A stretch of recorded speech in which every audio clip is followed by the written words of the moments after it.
everybody. We are back. What do we have going on today, Jim?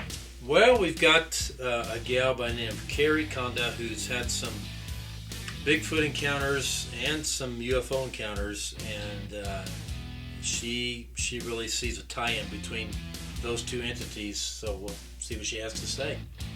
All right. Well, I guess this is a long one. Let's jump into it. Okay.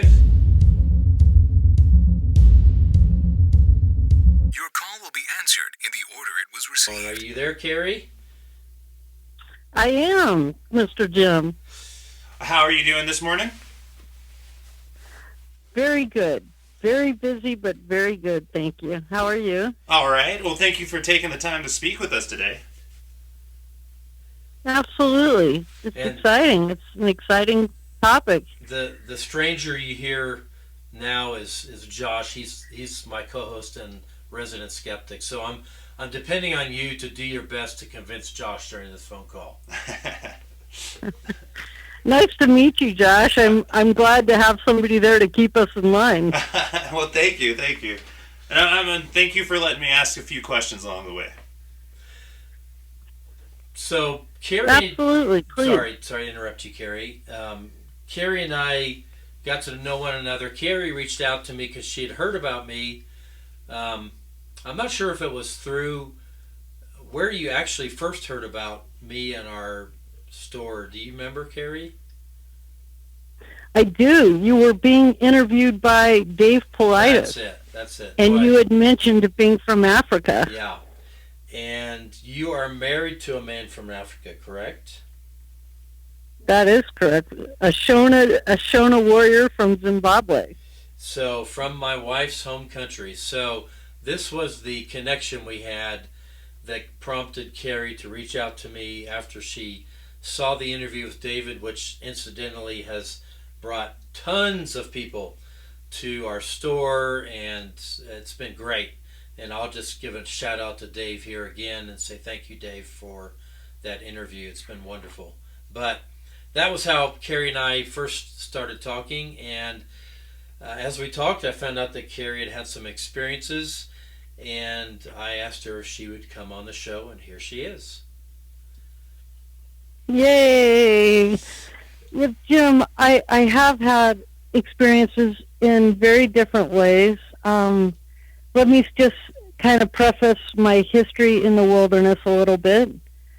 Graduated high school at 17 from North Hollywood High, went right up to Humboldt State in Northern California, 7 hours north of the Bay Area, into the Redwood country, not knowing where I was going. Ended up taking a little time off and working for a year in Yosemite National Park. Went back to school and worked seasonally for Grand Teton National Park, once for the concessionaire, once for a cattle rancher right there in Moran.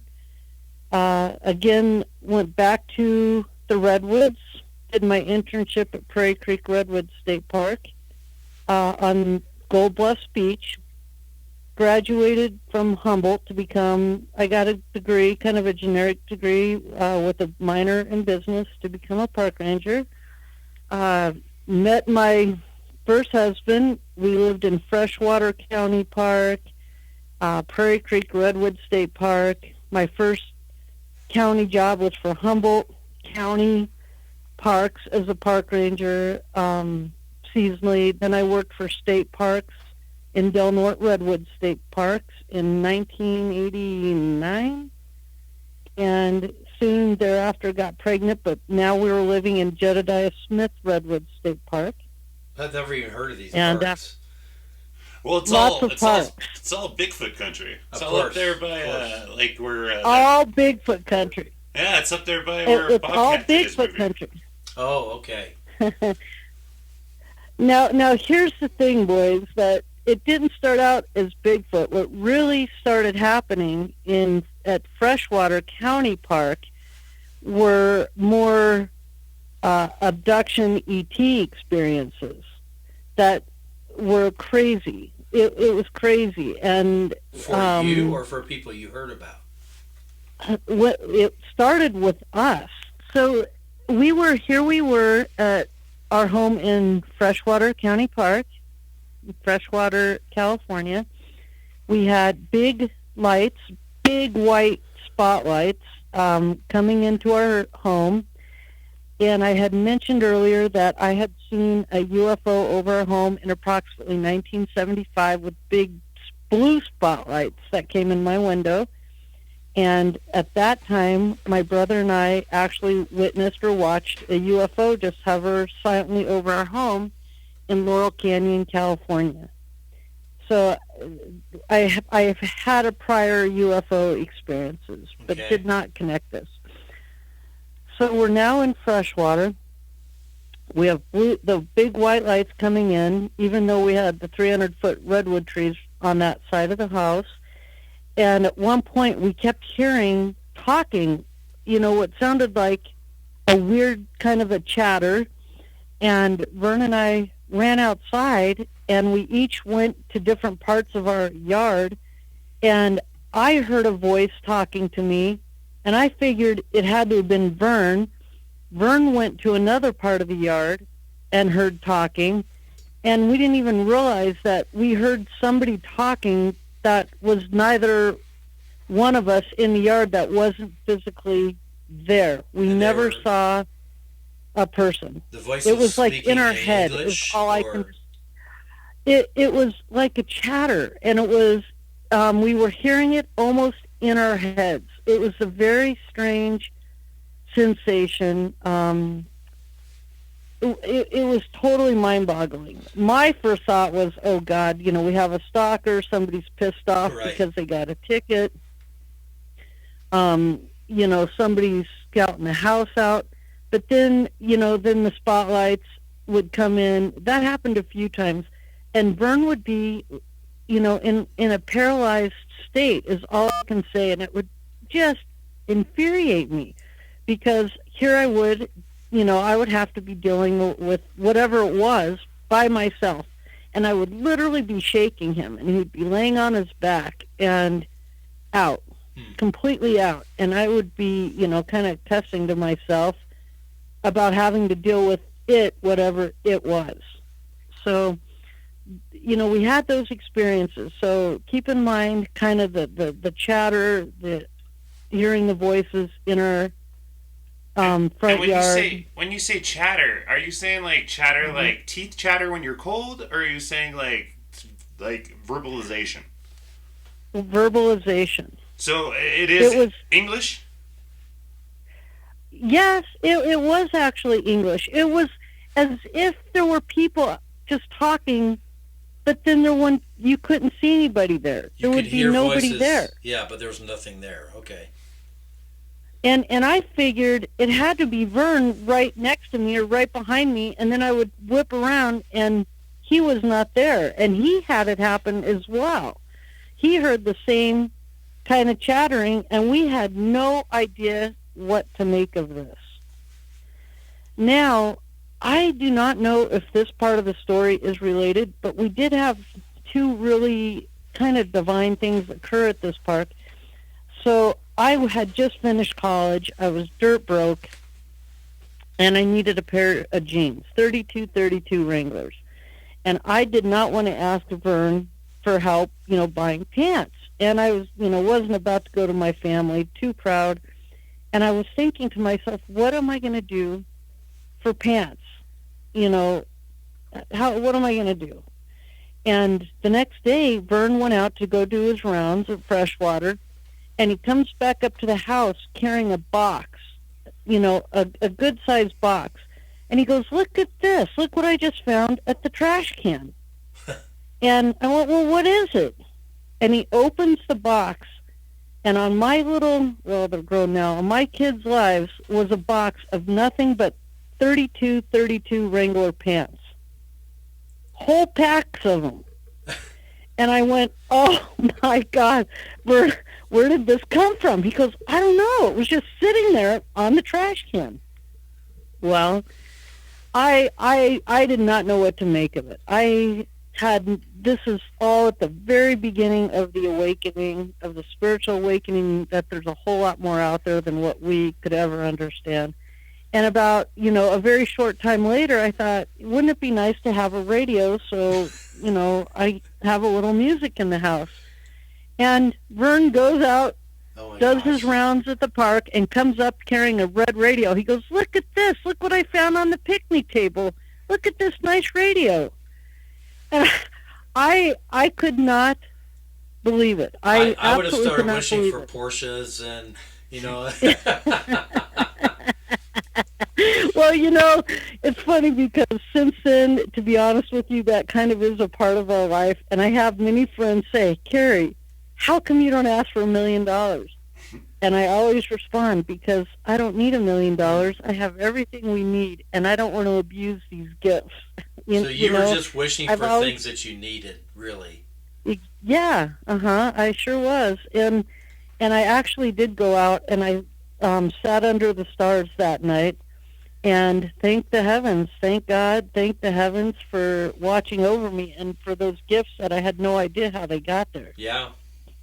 But they got there, and I had in my pants. Somebody heard you. So now, that's all we can say.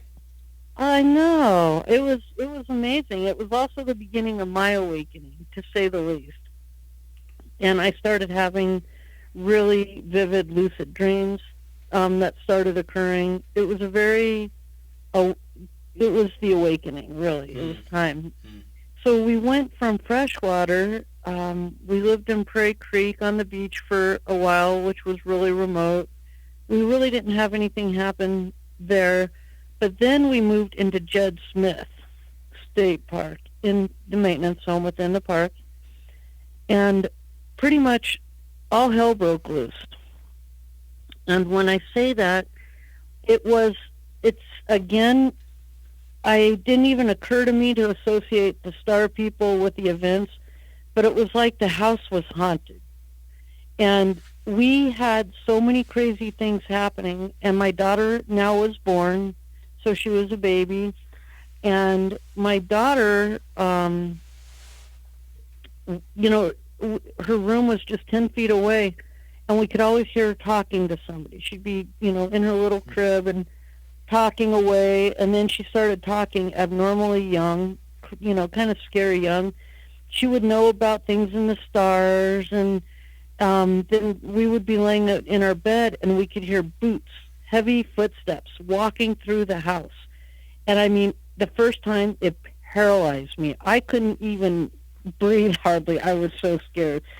And then the boots would go from the living room. They go right past our bedroom and right to Tessa's little room, 10 feet away. And there was nobody there. Now, Vern was very logical. He was a geologist. Had no clue. We really had no clue what was going on. And we had one night, and hence this goes to the Bigfoot thing. It all wraps together, I finally have seen.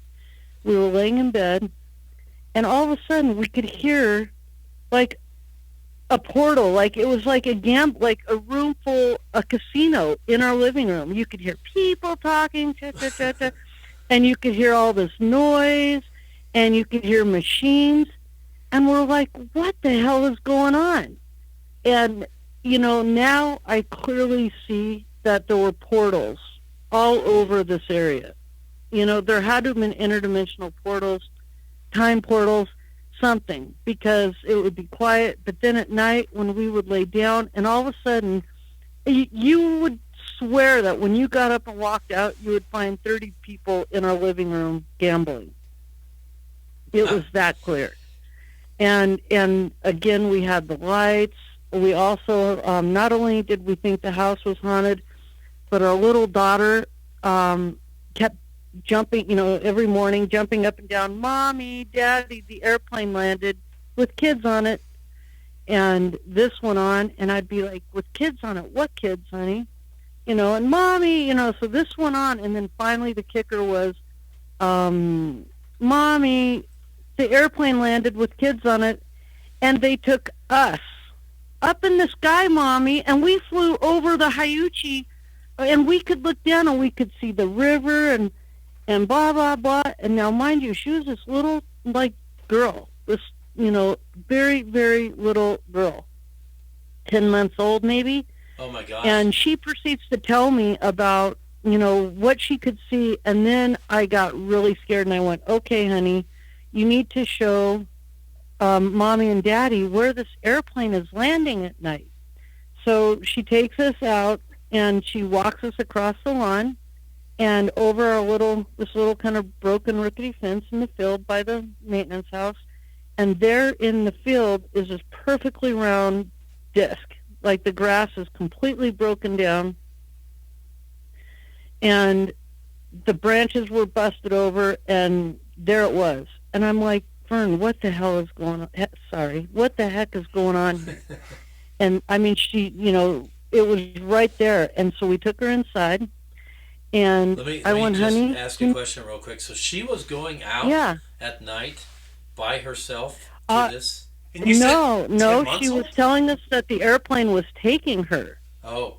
That the airplane with kids on it was taking her, and then it was always her. But the final morning, when I knew I had to figure out what was happening and panic set in, is when she said, Mommy, they took us. You and I, Mommy, and, we were with them, and we were with the kids, and we could see the river, the Hyuchi River below, and we could see the store and the cars and blah, blah, blah.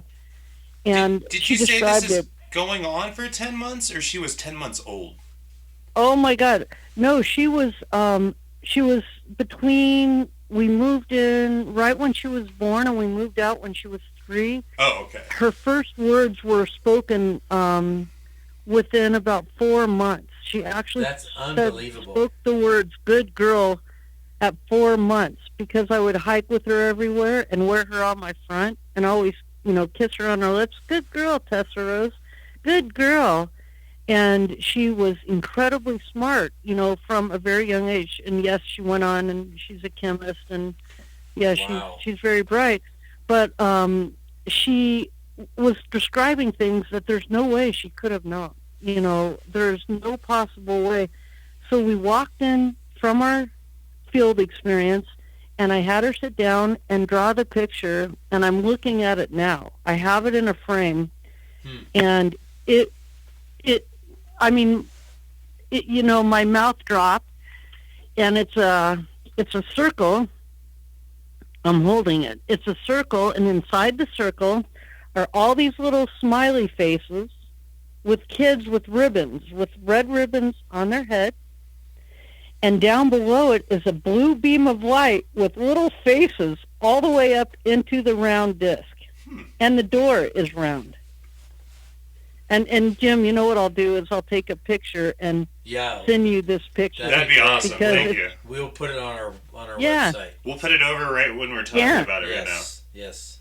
Oh yeah, and so what happened from here was I had a friend whose husband was the assistant DA. I told her what was happening. I was terrified. I was afraid my daughter was going to disappear at night. Yeah. I made her sleep in the bed with us. I held on to her all night. I was just terrified that somebody was going to take her or something. I had no idea. And so I ended up, I shared this with my girlfriend, Marianne, whose husband at the time, Jim, was the assistant DA. Lo and behold, turns out he's a UFO fanatic, had a whole library on ET stuff. And she went home, told Jim what was happening. They came running up to the park, and he explained that we were being abducted. And we're like, are you insane? And anyway, he explained the whole thing about, ETs and abductees and blah, blah, blah, blah, blah. And now also at the park, we were having nightly visits by a black bear. I was also having incredibly intense past life dreams. I kept dreaming at night of the Native American way of life. So clearly that when I'd wake up, I got deer hides. I started brain tanning the old way. I beaded everything. Like my whole spiritual life exploded at this point. It was all, now I know, tied together.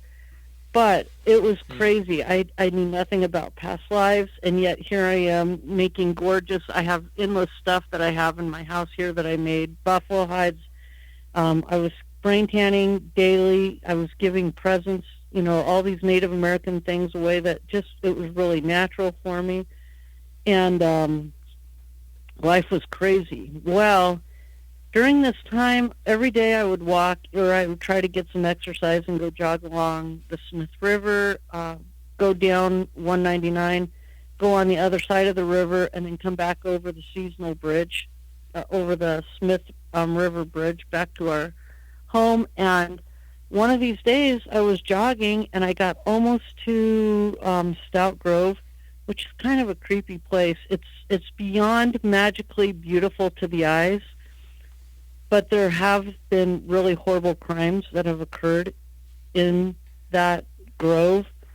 And so I didn't spend time alone in that grove, but it's really, really spectacular to look at. And I was jogging along, the river almost to Stout Grove, and all of a sudden I heard a voice in my head command me to run. And when I say it commanded me in a way to where I knew I was about to be attacked by something. And it was the same way how I heard it in my head, the same way that we heard the chatter in our heads years earlier that I had completely forgotten about. So just But out of the it blue, commanded this me. voice says to run. That was all I heard. And when I heard, it was like it was commanding. It left no room for argument. And I took off, and I ran for my life to the bridge, to the seasonal bridge. And I finally stopped right in the middle of the river, and I turned around, and I did not see anybody there at all, but yet I knew my life was about to be ended. And at the time, I was thinking, was there, a Bigfoot? Was there Sasquatch, somebody in that forest? But now, in hindsight, after what happened up at Chapman, I think, to be honest with you, that the Sasquatch that, was subsequently spotted by a camera crew, and then the feces that I found from it, I think that Sasquatch must have known me from walking through that park every day, and I would hug the redwoods, and I taught my daughter, the plant identification and usages of all the plants in the park. And I think, honest to God, that Sasquatch, who's the only one I can think of that could be telepathic, saved my life because of the crimes that had been committed. There was a double murder in the park, and the guy had never been caught. So you think it was the Sasquatch that told you to run? I don't see how it couldn't have been, because humans don't. Maybe the Aborigines can, but most Homo sapiens I know of are able to communicate telepathy-wise like that. Either, it had to have been maybe the park Bigfoot or the star people or spirit guide. But whoever it was, I truly feel saved my life. And I never actually went back. I never jogged alone again after that. And we soon moved right out of the park, just right over on the other side of the boundary into a nice little home across the street from this golf course. And we got a call that there had been a camera crew in the park that reported seeing a Sasquatch on, I think it was Walker Road. And that was right by our house. So, of course, I got thoroughly excited. We ran up to the park. By now I have two young kids. I have my daughter and now my baby son. And we ran up to Walker Road, and we're looking all over, and I have to know, if it was a hoax or it was real. And all of a sudden I went, oh, my God. And right by a redwood was a huge pile of diarrhea. And when I say big, it was huge. And it was really running. And the thing was, it was right at the base of one of the big trees, and there were no footprints or anything up to that point for that diarrhea to be there. And I looked at Vernon and I said, now, how do you explain this? Right here. And, I almost took the diarrhea, and my ex-husband commanded me not to do that. But I thought, and I said, this could be $1 million diarrhea right here, because it was right where the Sasquatch had been reported. And to this day, I regret it. But then it dawned on me. I looked at him and I went, there's only one place where this could have come from, and that's above us. And we both, really were hesitant to look up. And that's when he was like, we are getting the kids and we're getting out of here. And we ended up having to leave, unfortunately. So was it pretty dark when you looked up? Dark in the tree? Yeah, because, you got so many branches and they're just huge that you really don't know what's up there.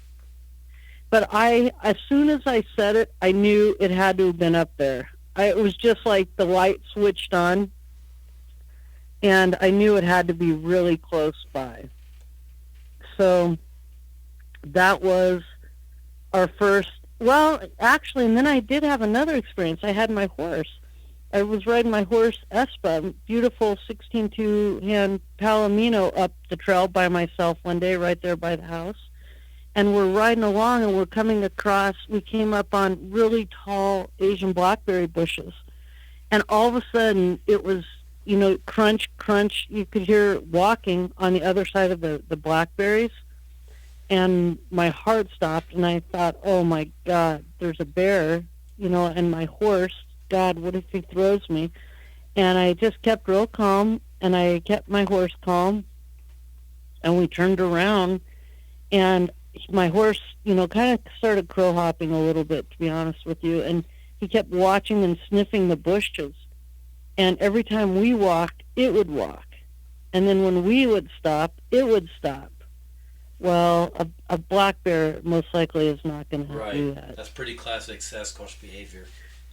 Yeah, that's, what I finally, and then I thought, oh my God. And so this went on, probably about 10 feet. I took a few steps and stopped. And I wanted to see, but I didn't want to see. And we actually went back down. He did not throw me. We got down to the bottom. And here's the part now that in hindsight, I really, really regret that I didn't have this knowledge back then. My horse was the best, and I never had a problem trailering him ever. And after this incident, I could not get him in his trailer. And it was a big trailer because he was a big horse. And I did not understand what was happening, and I was trying to force him into the trailer, with all these different ways, and he actually reared up and hit his head on the top of the door, and it actually knocked him out for a little bit. And then he came through, and I was now hysterically crying, and I got him into the trailer and finally got him back, blah, blah, blah. Now, in hindsight, knowing that Sasquatches can be there, right there, and you not even see them because they're in a different frequency, I wonder if, that might have, my horse knew something that, I did not see with my own eyes, but my horse was sensing. Sure. And, I regret that moment. And we also had a dog that went completely insane. We had a yellow lab at the same place, same park, that became completely neurotic, scared to death. And we also had, now this is where the real ET things began. I actually tried to write a book about it, but we had so many UFO experiences that it was insane. And it was corroborated when an editor of the local paper wrote a 3-page article on myself and my kids and this local Native American man, Mato Yampi, and the sheriff's department coincided with all the call-outs for all the UFOs that were going over our house. And so it's all really tied together, at this point in our life. The Bigfoot ET thing seems to go hand in hand, even though at this point I never associated the two as being one, and the same. And I will say this, though, that in one of the ET experiences, in, let me fast forward. So we had this whole incredible UFO ET experience that I came to embrace, to be honest with you. It was incredible. I was left awake. I proved that I was able to mentally withstand the reality shock. I love adventure as a person, and this was just another adventure for me. So it became where I embraced the experiences, and I learned a lot. I asked questions, the whole thing. Who they were, what was happening, the whole thing. And so, I feel very honored to have, experienced that, very privileged. Well, in 2011, we now leave the Redwoods and we move to Northwest Colorado, to where I originally, grew up. And we moved to Steamboat Lake State Park now, which is drop dead gorgeous. Eventually, the kids and I go out on our own to the countryside of Moffat County, and my kids are doing both really well. Did really well in school and sports, and I had my kids work on the Rocky Mountain Trail Crew out of Steamboat for one summer to learn how to really work hard and to be in the wilderness. And even though they grew up in the wilderness with me, always whitewater rafting and mountain biking and blah, blah, blah. So now it's my son's turn to work on the trail crew. They're up at Chapman Reservoir, which is in the Flat Top Wilderness. Yep. Above Oak Creek. And my son, he's 6'2", and he was a 4.0 student, and totally straight guy, totally straight with drugs and alcohol in high school at this point. And funny, though. Funny. He was so funny because he could do imitations of celebrities and of noises and all these different things. And they were hysterical. Well, he called me while he was on the trail crew from the laundromat in Oak Creek. Mom, there was something screaming at us right down from our tents last night at Chapman. And I went, screaming at you, and I started asking questions. I went, honey, exactly, what did the scream sound like? Now, these kids grew up listening to bears and, everything, right? And so my son starts doing this noise on the phone, and I swear to God, the hair on the back of my neck stood up, and I instantly recognized it as the howling of Bigfoots from the Redwoods, from the Native American Indian Reservation. My dear friend and professor lived on the Hooper Reservation. And it was, although I will say this, there was also a recording I'd heard in Pennsylvania, and I can't recall if it was exactly the Pennsylvania redwood howl or the redwood recording, but it was exactly the same as what my son was doing. And I went, okay, honey, I'm going to do something. I'm going to play different animal sounds, that I got off of YouTube, and I want to see if you recognize what it is, even though I already knew. But I didn't want to tell him. I wanted him to tell me. So I played all these different recordings. Nah, that's not it, Ma. That's not it. That's not it. Well, finally, I did the Bigfoot recording. And he goes, Mom, that's it.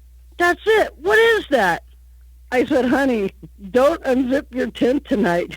There's a Bigfoot right down, from your guys' camp. It's like, beep. Well, I don't know what transpired, but the whole crew packed up their tents, and moved down to Oak Creek to go work in the little park down in Oak Creek and get out of Chapman. Well, that was all I needed to hear. I had that car packed, and my now husband and my girlfriend packed, and we went flying up there, and he had told me exactly where they were at. And if you know Chapman, I can even describe it. But so we packed up, we went up to Chapman, and we got to our campsite, and I'm trying to remember, we walked down to the lake, and then you walk from our site straight down this, hill to the lake, and then we turned left on this little path, And my girlfriend with us was 19 years older, so she was in her 70s, late 60s, early 70s. And we're almost to the beaver pond below where my son's tent was, and my girlfriend trips in the ground. She was already very uncoordinated, to be honest with you, but there was nothing there, and she just tripped and fell on the ground. And I thought, that's really weird. I asked her, Mary, what happened? And she goes, I don't know. There was some like indentation or something in the ground. So I got down on my hands and knees, and I started moving the grass. And we were down by the beaver pond, and I almost fell over. There were 2 huge footprints, barefoot prints, in the mud, with the toes facing into the beaver pond. And it was like a 2-inch, between a 1.5, 2-inch indentation in the ground. And that's what she tripped on. And I went, oh my God. It was literally, you could feel that it was squatting down and probably fishing. It was probably fishing or cleaning, itself, or cleaning, just like we would do if I was cleaning a fish. That's exactly what I would do. And it was squatting, and then there were huge footprints all the way back up straight up from the spot, and I marked it. I marked how big. They were like 19 inches by 10 inches. They were huge. And, of course, the stride was, I don't know, 3 or 4 feet per stride. And we followed them. Mary had to go real slow because, she kept tripping and stumbling around. And my husband at the time now was not happy to see these huge footprints and, had no idea. And we followed them up the side of the hill, and there, right off the road, about 50 feet from where my son's tent was, and exactly where he said, was this perfect bed in the ground. And when I say bed, it was a big area, probably 25, 35-foot impression in the ground, and everything was broken down. And at first you want to think that it was a deer elk bedding. But usually with deer and elk, you will always find a little dingleberry in there. You'll always find droppings, something. And I got down on my hands and knees and I was looking, and then I found this plant that instantly I went, oh my God. And I knew at this time, I knew I was being watched, and my husband and Mary wanted nothing to do with this. And they're like, we are not staying here. And they actually left, and I wasn't leaving. I was staying in this Bigfoot nest. I knew what it was. And at this time, I knew we were being watched, and very strangely, I was even myself thinking to the Bigfoot, I'm really sorry, I'm so rude in invading your space, but this is so cool. I mean, I'm like, oh my God, I can't believe that I am looking at what I'm looking at, and the footprints and this nest, and I'm like, I can't help myself. It's too cool. And they were gone. And so that's when I really got down on my hands and knees and was looking at everything. And then I found this plant where I had seen a documentary about chimpanzees who they take a stick and they put it in a termite hole, and it fills up with termites, and then they put it in their mouth, and then they pull it out. And yeah, I've seen those. Have you seen that? Yep. Well, that is what something did on this plant, in this nest, that it was eaten, scraped upwards in a way that I had never seen before. And that's when I went, oh my God, it's like there's a primate in here. And the whole time I'm looking, I just could feel that it was nearby, but I did not feel threatened. But I felt like I was in this gift of this experience. It was a 1 in a million lifetime kind of situation, because my best friends were park rangers for 30 years and had never seen anything like this. never, experienced anything like this. So I felt I knew that I was experiencing something really unbelievably cool.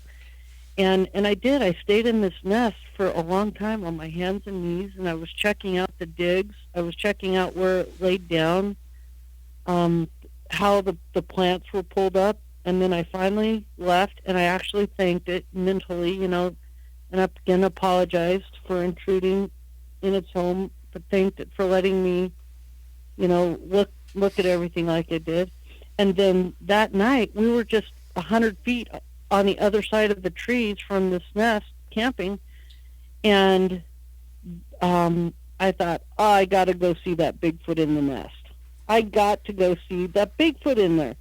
And I thought, well, let's go down the lake and turn left and see if we can go like the long way around and kind of see if we can catch it in the nest.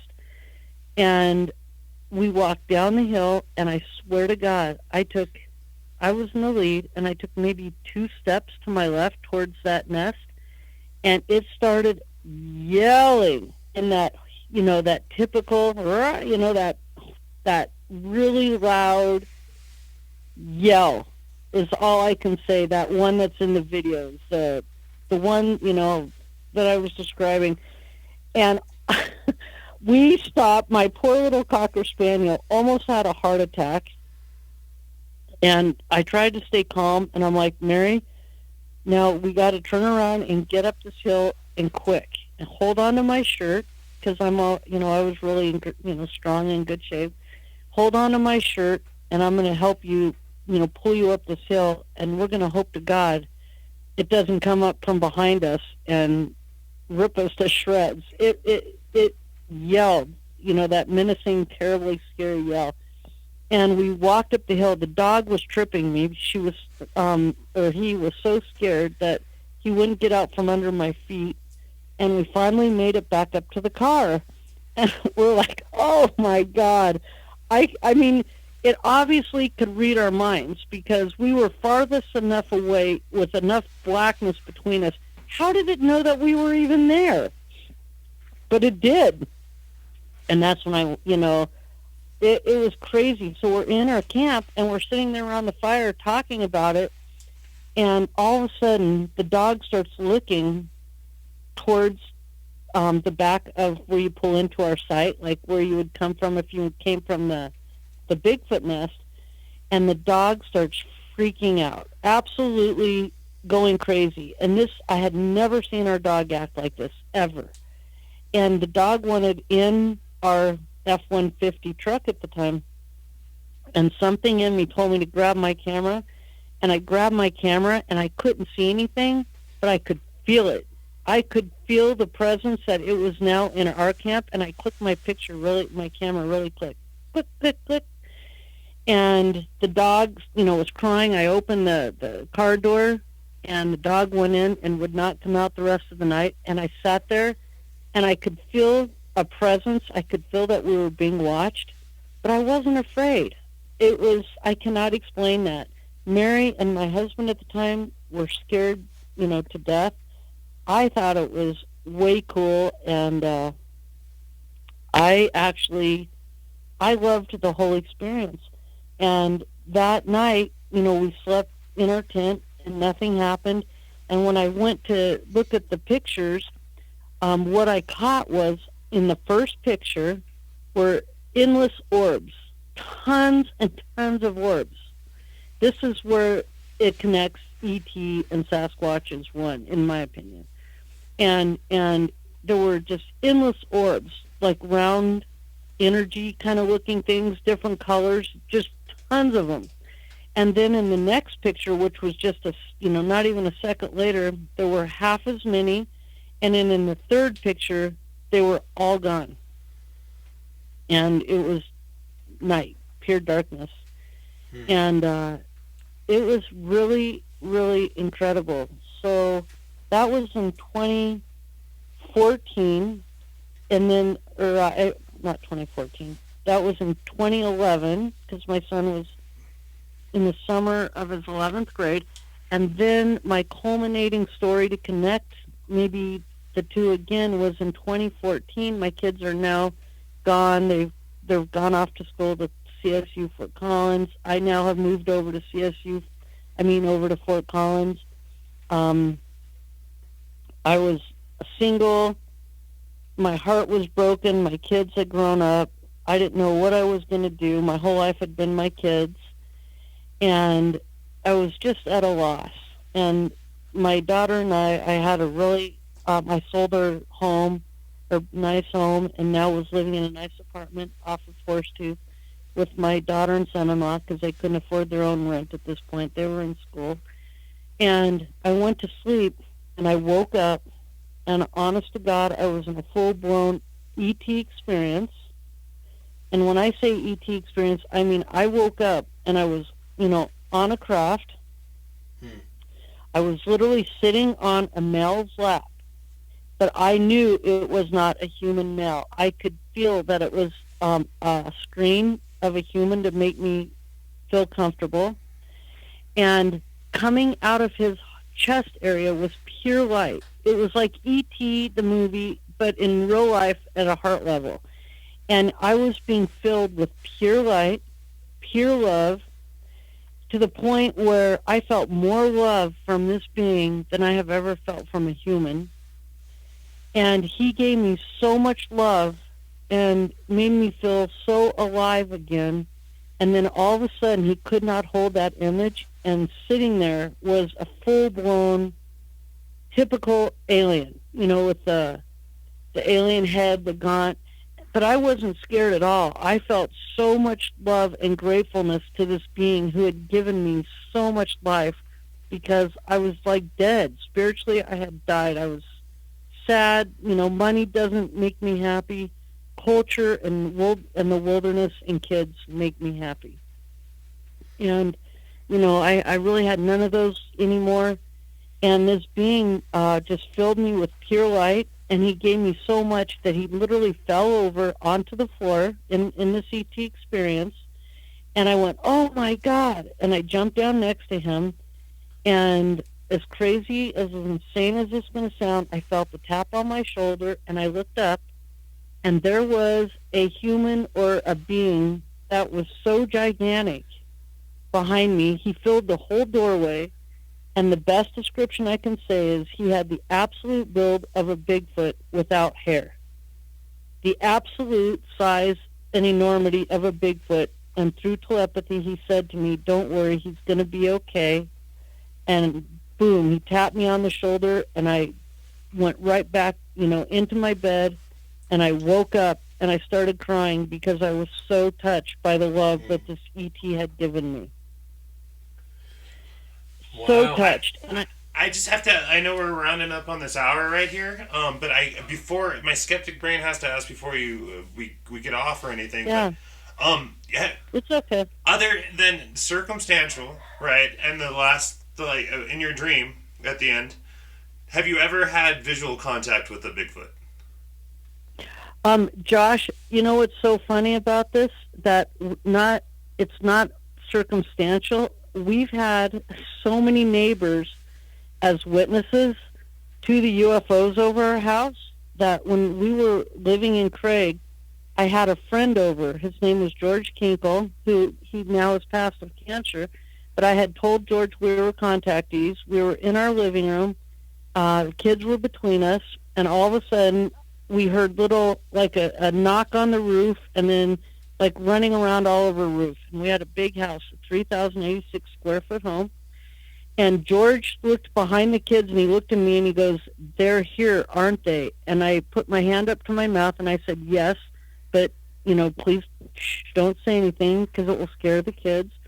And then all of a sudden we heard the running all over the roof, and my daughter started screaming, Mom, they're here, they're here. And I went, Tessa Rose, it's okay. They're just raccoons. They came off of our big tree. It's okay. And it calmed her down. Well, the next day, we had our neighbor from across the street. His name was Chris Paonia, who was in the military. And the kids came home running in off the bus and came running inside. Mom, Daniel and his dad saw the aliens on our roof. And I went, what? And the kids proceeded to tell me that Daniel told them that Chris and Daniel watched a UFO hover over our house, and Daniel saw aliens running on the roof. And I went, oh no, because here we are in a really small town, and now we have, all our neighbors witnessed it. And I called Chris and played dumb, and I asked Chris, can you please, Tessa came running in, and Maury, and told me that you guys saw something last night, over our house. Can you please tell me what you experienced? And he hesitated, and him and Todd, and then he said, Kerrie, I'm going to be honest with you. I always wanted to see a UFO when I was in the military and never saw one until now over your house. And he described how they heard a low humming. They had their door open. They were diagonal to the right of us, and they heard a low hum. Chris thought maybe there was a military or a black ops helicopter or something like that outside, and him and Daniel went outside to go check out this helicopter and were completely shocked to see a UFO over our house. Now, here's something that will really add salt to the story.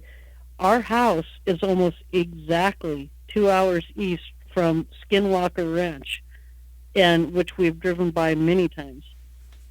And we saw so many UFOs while at this house that I'm sure they're probably coming and going from, whatever portals in Utah.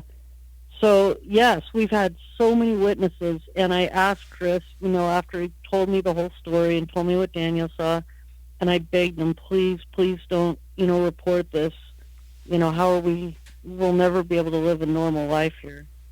And that was our third neighbor who approached us. Our neighbors diagonal to the left came running over one morning, the Camarettis. They're like, Kerrie, do you know that we were sitting outside having a barbecue late at night drinking, and we watched a UFO over your house, and it zoomed up and almost hit the book cliffs. And I went, I know, Kelly, I know. And then a month after we moved into this house in September of 1999, our very sweet old neighbors that were right behind us in the trailer, the Noonans, very old seniors, 1 month, not even that, we had been living there, and they came over, knocked on our door, and Ed goes, Kerrie, I don't know how to tell you this, but you had lights over your roof last night, and they woke up Stella, and she came and got me, and you had a UFO over your house. And I went, oh my God. And what it was Stella lived in his wife slept in the bedroom closest to our house, and their trailer was on the other side of our backyard, and Red slept at the other end of the trailer. Stella, who had onset of Alzheimer's, woke up to lights. They thought it was a police car. They went outside to see what was going on to cause all the lights, and lo and behold, the lights were over our house with the craft. And Ed said, we started talking about it, and he said that when he was in World War II, that they used to watch under some water submerged UFOs coming and going all the time. So he actually knew what they already were. Well, and it wasn't any big surprise. This is so we've had this. Yeah, this is an incredible story, and unfortunately, for time's sake, we have to cut it. I know you probably got to go as well because we're taking up your whole break here from work, but we just want to thank you for coming on, and thank you for sharing all these stories. And well, definitely, there's a lot to ingest here. Yes.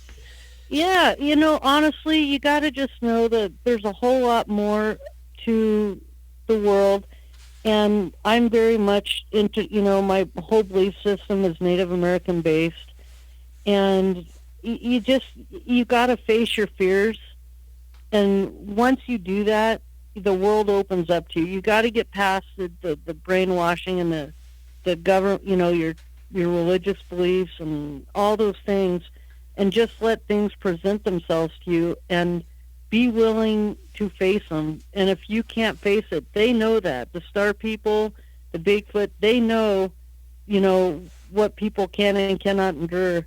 And if, I think I had these because I embraced the experiences. I just welcomed them as another aspect to the universe and to nature. And I was blown away. It opened my world up.